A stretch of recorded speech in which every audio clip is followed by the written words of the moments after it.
Springfield was hit by a once-in-a-century blizzard. This made the kids' commute to school extremely dangerous. When the school dismissal bell rang, Principal Skinner finally realized that the school was buried under heavy snow. All the exits were blocked by snowdrifts. We're driving to school! We're gonna miss Christmas! I took the DVD.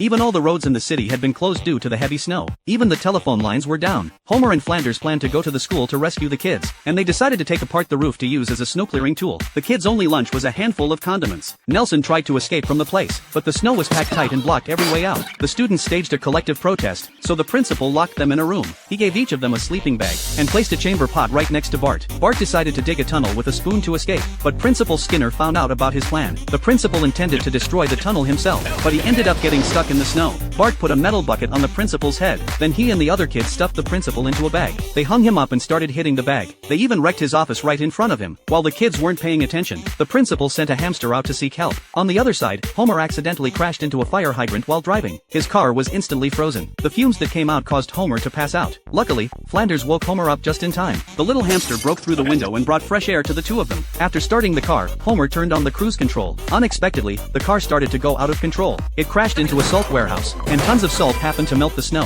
Finally, all the kids were rescued. Homer had just sat down on the couch when he slipped right off. It turned out there was a layer of protective film on the couch. Homer poured beer onto the couch to show the kids, but the very next second, a knife punctured the plastic wrap straight through. All the beer soaked right into the couch. Patty invited them to watch a video together. When they saw a photo of Grandpa, Lisa asked how Grandpa had passed away, but even Marge didn't know the answer. Grandma had no choice but to tell them the truth. That he died of lung cancer.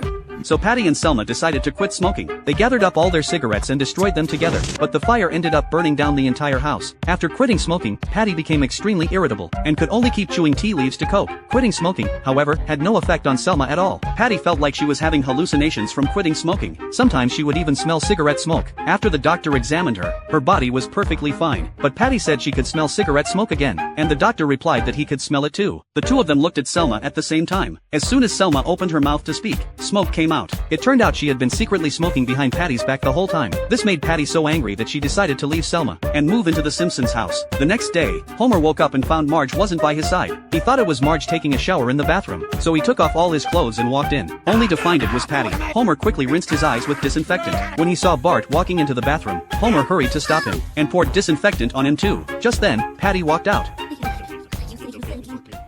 Mo wanted to go back to college, so he left the bar in Homer's hands to run. But as soon as Mo stepped out the door, the bar exploded. Under Homer's management, the bar was a total mess. But Homer still played music, and danced calmly like nothing was wrong. One day, Homer had just reached the bar's entrance, when he noticed the place had been trashed. He walked in, grabbed a wooden stick, and started attacking randomly, until Mo took off his hat. Homer was terrified. He had no idea what Mo was doing. It turned out Mo had hired a designer, and planned to renovate the bar. Soon enough, Mo's tavern was completely transformed. A long line formed outside the door, but the regular drunks cut in line, using their regular status as an excuse. The new bar was full of high-tech features, but it no longer had Duff beer, Homer's favorite.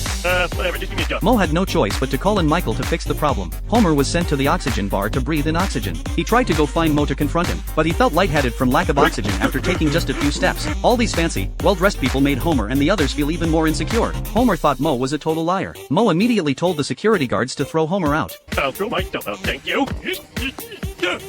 The next day, Homer actually turned his garage into a bar. He set up a family-run tavern, and invited all his good friends over for drinks. Marge became the bartender. Bart worked as the cleaner. Lisa was in charge of cutting lemons, and they even hired a band to play music for the party.